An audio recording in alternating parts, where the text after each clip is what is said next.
kind of a low-key video, short low-key video, addressing something that I got accused of in an argument recently. And it's something I've heard before. I think it's something that a lot of trans people hear, and it's kind of the question of I don't know how to approach this.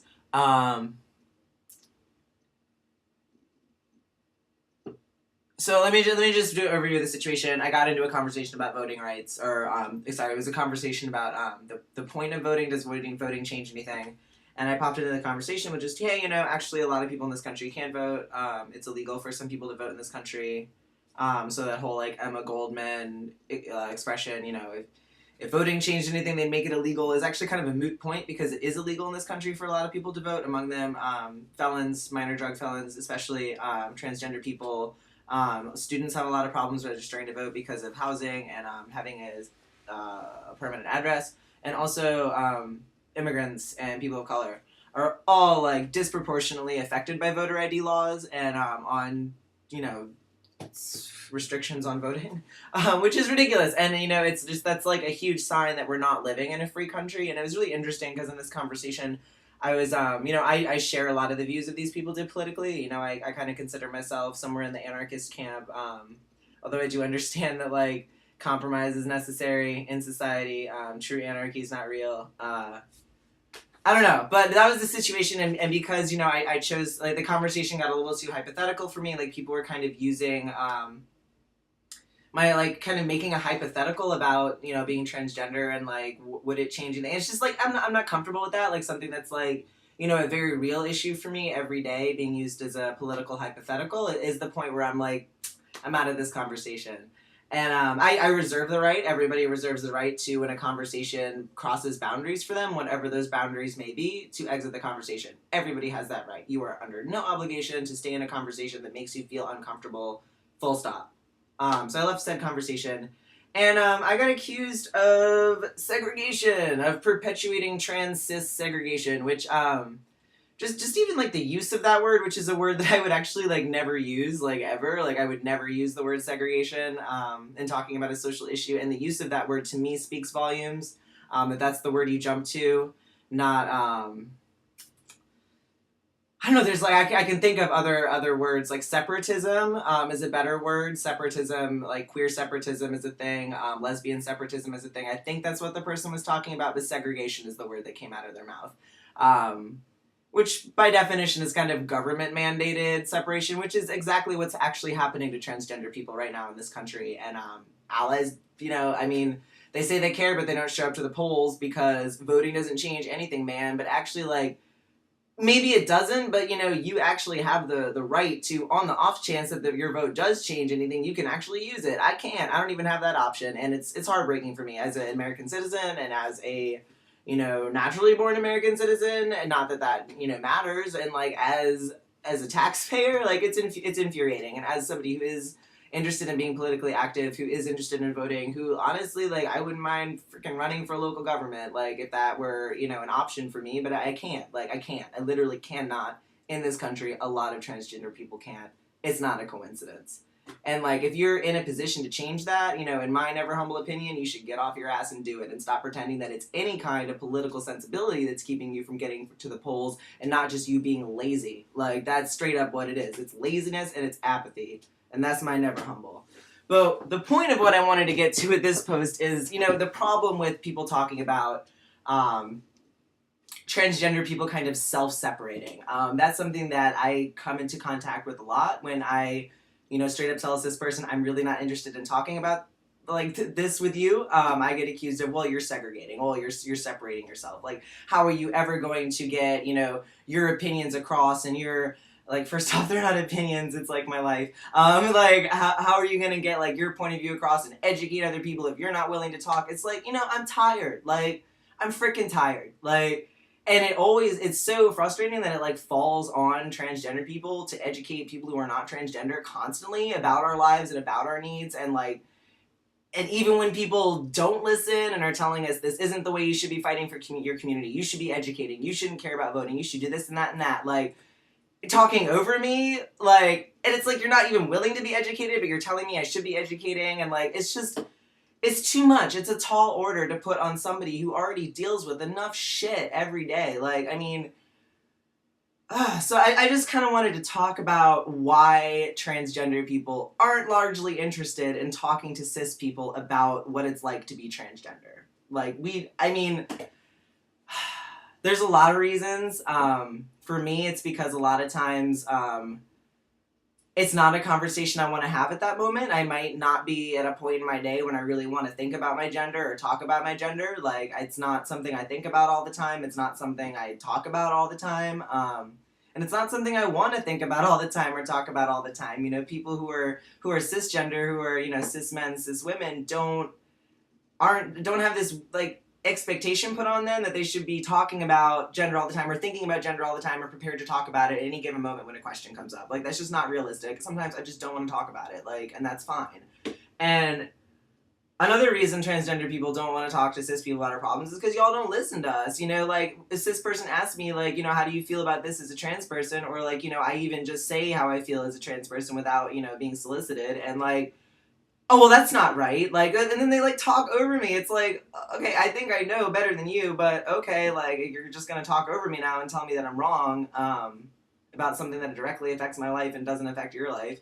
That's cool. So, like, that's another reason. And also, it's just, like, you know, you're never going to understand. Like, a cis person is never, ever, ever going to understand what it's like to be transgender. Full stop. I will never understand what it's like to not be transgender, ever. I will never understand what that's like. I will never understand what it's like to be comfortable in your body like gender-wise. Like, I don't understand what that feels like. I don't know. I've never experienced it. Like, I don't. Like, even now, I don't. Like, they're two very different experiences of gender. And, like, sometimes it's not worth my energy. Like, and it's not that the person I'm talking to isn't worth it. It's just, like, you're not in a place where you're being receptive to what I'm saying and taking the step back and saying, holy shit, this doesn't affect my life at all, but this is, like, this other person's entire life. Maybe I should take a step back and, like, shut up for a second. Like, it's, I forgot where I was going with that. But yeah, it's really frustrating. Yeah, so, like, I mean, it's, like, I'm going to make a couple of comparisons here. They're not, like, totally spot on, but I think they're pretty apt.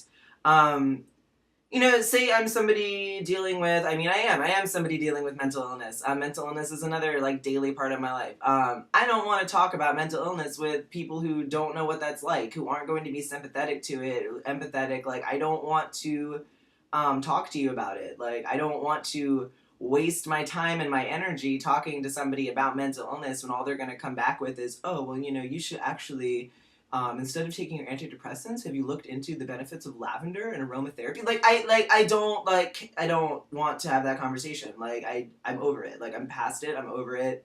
Like, I'm not having it.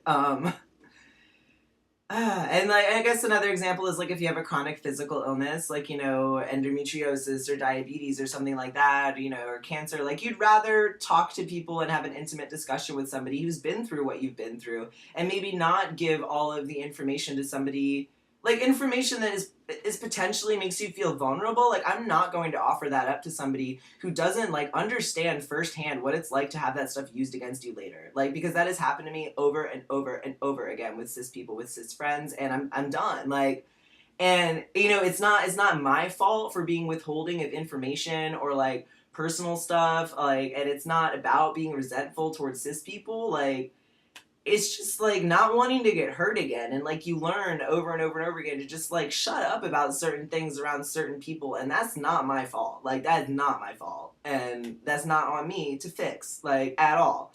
I said this would be low-key, but I guess it's never going to be low-key with me.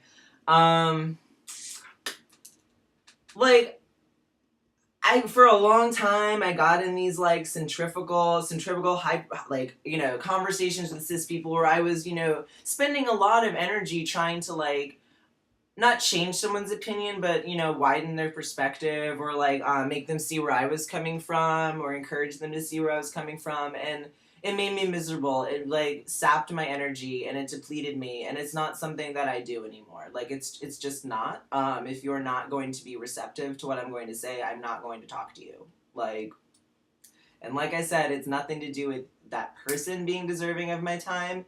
It's everything to do with their space and their headspace not being deserving of my time or energy. I am very busy. I work a full-time job. I'm on my feet every day. I am mentally ill. I'm still trying to stay sober. Like, I'm, navigating a second puberty at 27. Like, literally the last thing I want to do in my day is talk to somebody who will never understand where I'm coming from about, like, whether or not they should get their ass down to the polls and put in a vote for somebody who's not going to strip transgender people of civil rights, of human rights, of the right to use a public bathroom, because I can't. I can't do it. Like, I don't know. I mean, I guess this entire video is kind of moot because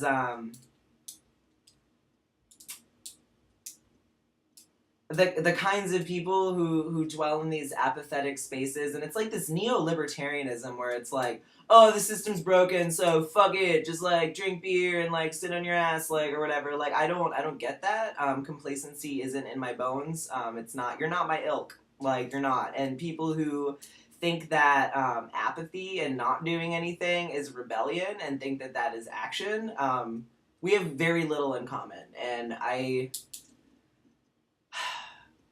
just speak to the separatism piece for a second. Like, there's absolutely nothing nothing wrong with choosing to surround yourself with people that validate you, that don't argue with you about things that they don't experience. Like, there's nothing, like, people have accused me a lot of, like, you only have friends who, like, have the same opinions you do. It's like, it's not so much that. Like, I actually have a lot of friends who differ with me on a lot of political things that we have very fiery and enjoyable debates over. They just don't happen to be whether or not I deserve human rights, and about whether or not, like, it's worth a shot to go down to the polls and vote for somebody who's going to protect me.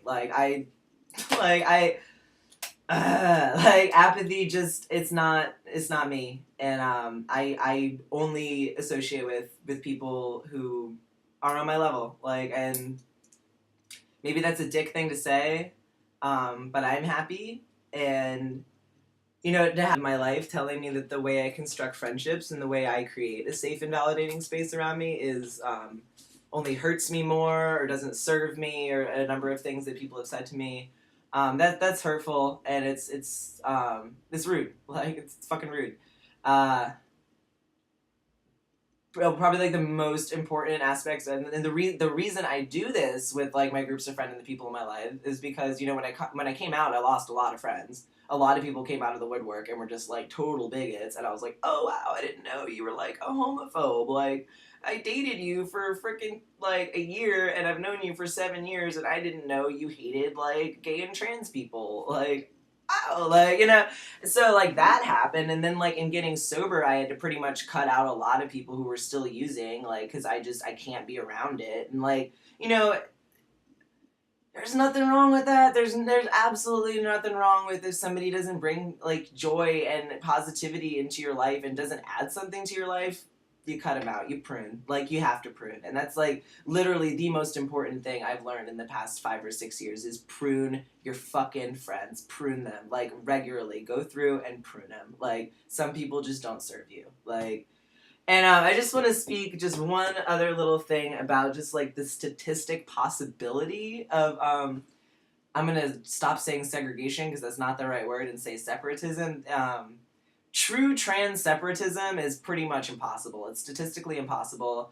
That's why, like, it's so funny to me when somebody's like, oh, you only hang out with trans people and, like, you're segregating yourself. It's like, actually, the last time I hung out with somebody who shared the same gender experience as me, aka the last time I saw face-to-face and got to spend time with another transgender person, was in May of 2014.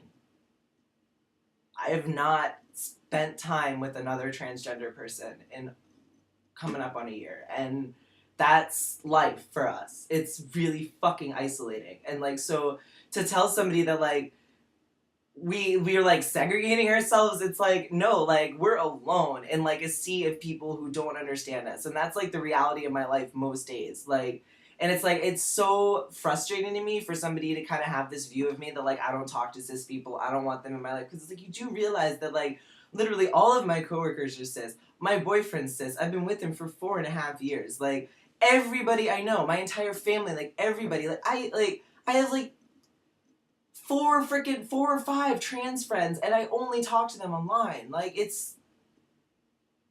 I don't know. So I guess just long story short on this, like, don't accuse transgender people of trying to segregate or separate ourselves from mainstream society. Like, don't come down hard on a trans person because they don't want to talk to you about stuff that hurts them that you're never going to understand firsthand. Like, don't get mad when you turning somebody's life into a political hypothetical to, like, make it seem like your apathy is legitimate. Like, don't be surprised when that pisses somebody off who lives that life and can't even be politically active because it is currently illegal for me to vote. Like, don't, like, and don't accuse trans people of, like segregating themselves. And, like, if you're trans, like, don't let that stuff reflect in your self-worth. Say, if somebody says that to you, be like, you don't understand my life, and fuck off. Like, you don't. Like, I don't know. I'm all about, like, trans people building these families and friendships and lives where they can be who they are and not have to worry about these people, you know? And, like, there was a point in my life where I would have been so broken up about what this person said to me, because this is, you know, these people who say this kind of stuff are people that, like, I've had enjoyable conversations with. They're friends with my boyfriend. Like, I've hung out with them. I've smoked with them. Like, and it's like, you know, 2 years ago it would have really hurt me, but now it's like, you know, get on my level or get out, I guess. And I guess maybe that makes me seem like an overconfident, like, asshole, and, like, to a certain extent it absolutely is a defense mechanism because I do hate myself sometimes, a lot of times, less than I used to, but, like, fake it till you make it, right? I don't know. I guess I can't make a short video either, so have a great night.